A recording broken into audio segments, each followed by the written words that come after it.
Hello दोस्तों, SP academy से मैं रोशन कॉमर्स वाला। दोस्तों क्वेश्चन नंबर 13 मैंने आपके पोस्ट पे डाल दिया है। क्वेश्चन नंबर 13 एक ऐसा क्वेश्चन है जिसमें तीनों एक्टिविटी आपको मैं समझाया हूं: operating activity, investing activity, financing activity. मित्रों, पहले मैं ऑपरेटिंग एक्टिविटी बता दूं। ऑपरेटिंग एक्टिविटी बनता है दो जगह से।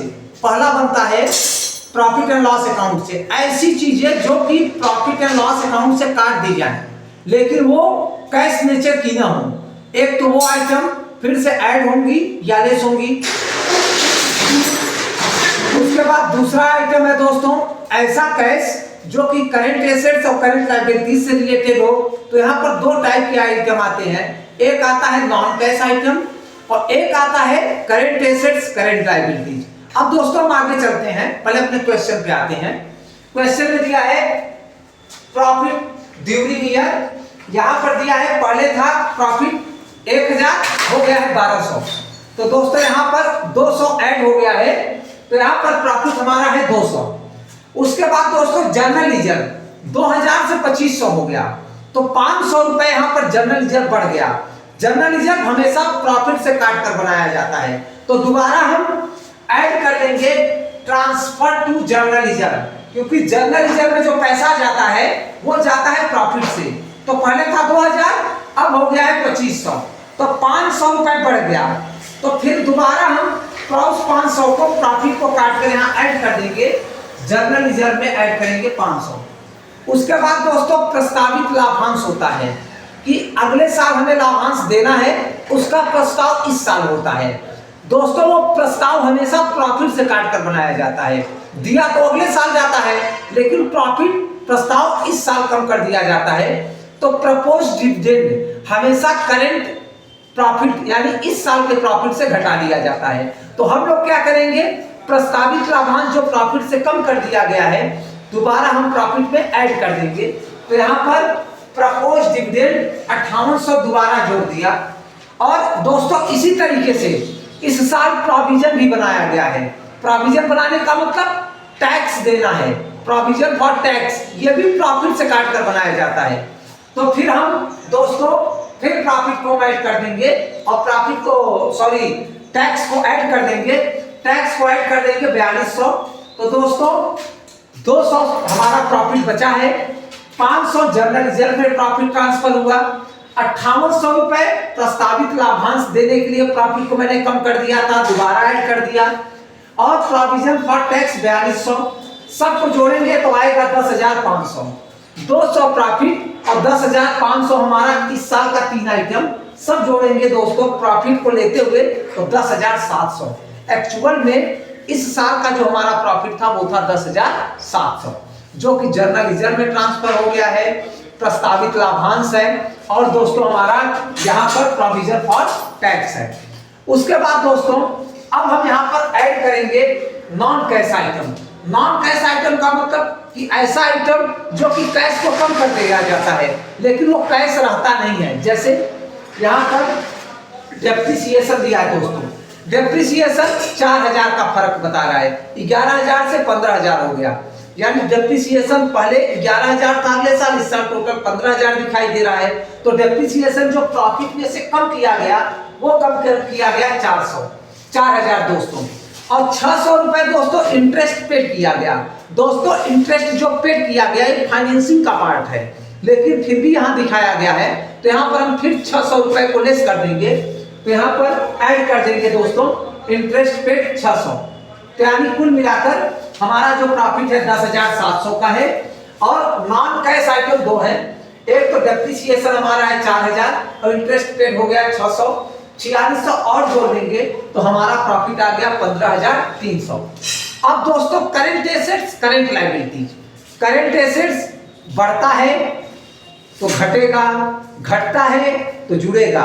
ध्यान रखना, करंट एसेट्स घटता है तो आपका जुड़ेगा, बढ़ता है तो घटेगा। और करंट लायबिलिटी सीधा सीधा है, ऐड है तो ऐड होगा, लेस है तो लेस होगा। इसके बाद दोस्तों यहाँ पर मैं आपको बता दूं कि टोटल दिया हुआ है हमारा ट्रेड पेबल 1000। अब क्योंकि 1000 इसलिए दिया हुआ है दोस्तों ट्रेड पेबल कि पहले था हमारा ट्रेड पेबल, पहले था दोस्तों 11,000, अब है यानी कि 12,000 से 11,000 हो गया, तो 1,000 घट गया। जब 1,000 घट गया तो ट्रेड पेबल यहाँ पर दोस्तों 1,000 आ गया। उसके बाद आगे दिया है इन्वेंट्री। इन्वेंट्री दिया है दोस्तों, पहले दिया था हमारा इन्वेंट्री दोस्तों 30,000, अब है 35,000। तो दोस्तों यहाँ पर इन्वेंट्री बढ़ गई, मैंने पहले ही बता दिया। करंट एसेट्स अगर इंक्रीज होता है तो लेस में, तो फिर लेस हो गया दोस्तों इन्वेंट्री 5,000। फिर दोस्तों दिया है ट्रेड रिसीवेबल। ट्रेड रिसीवेबल हमारा दिया हुआ है दोस्तों यहाँ पर 4,000, क्योंकि पहले था 20,000, अब है 24,000, तो ट्रेड रिसीवेबल है दोस्तों 4,000। आगे दिया है current assets, other current assets में 200, पहले था 500, अब है, पहले था 300, अब है 500। जब भी करंट एसेट्स बढ़ता है तो लेस होता है, तो करंट एसेट्स फिर यहाँ बढ़ा हुआ है 200, तो कुल मिलाकर 10,200 हो गया। अब 10,300 में 10,200 अगर हम घटा दें तो हमारा इस साल का जो प्रॉफिट बचा 5100 बचा। अब इस साल मैंने जो टैक्स पेड किया है वो तो इसी में प्रॉफिट में से पेड किया होगा, तो फिर यहाँ पर लेस कर देंगे।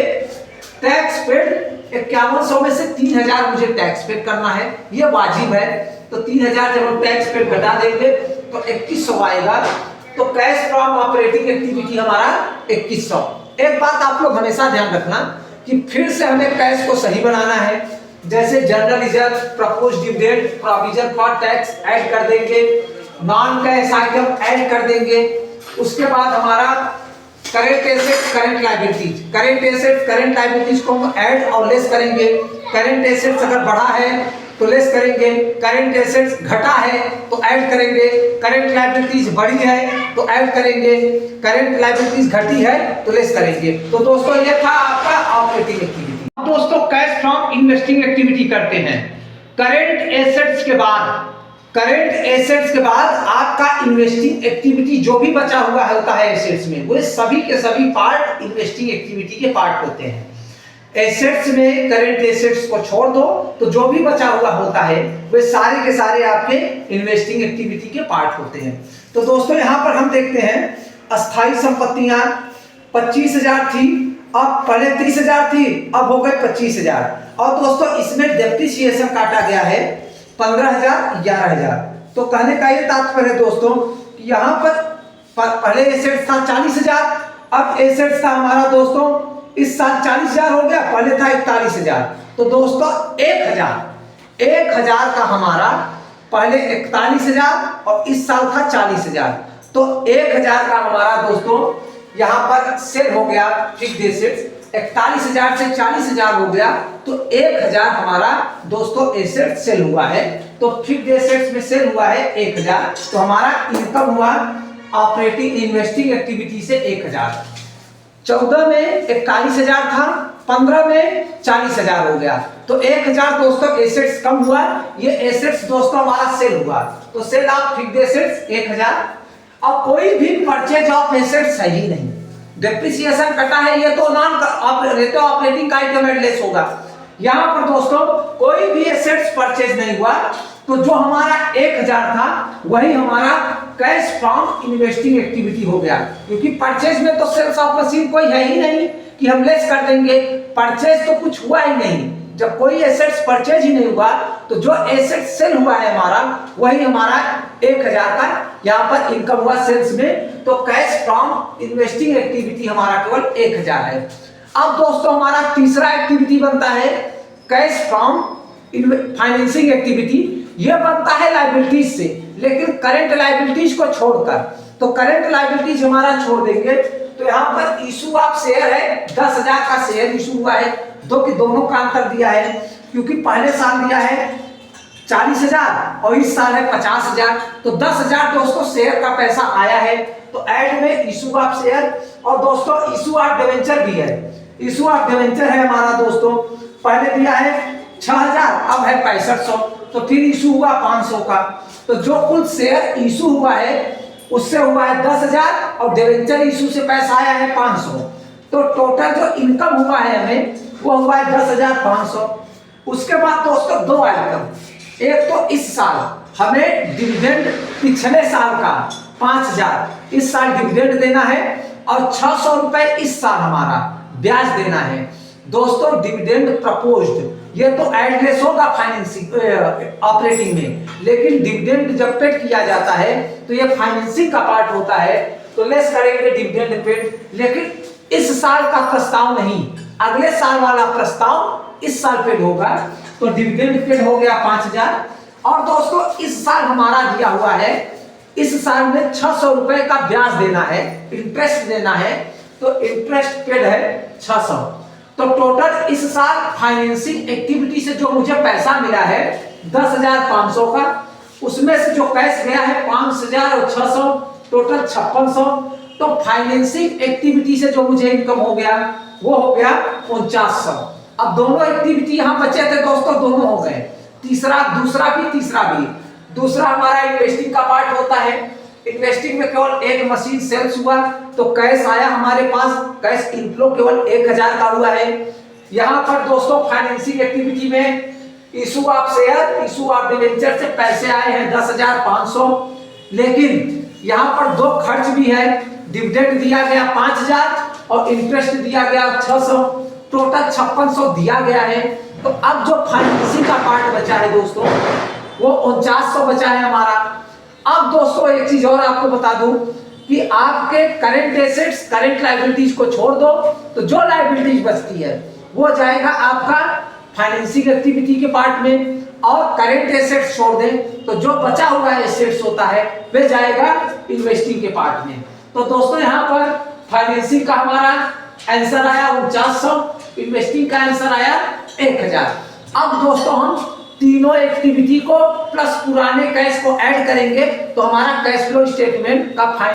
अब दोस्तों तीनों एक्टिविटी यानी ऑपरेटिंग एक्टिविटी 1 + 2 + 3 या A + B + C कर देंगे हमारे, तो 2100, 1000, 4900 तीनों को ऐड करेंगे तो टोटल कैश आया दोस्तों हमारा 8000।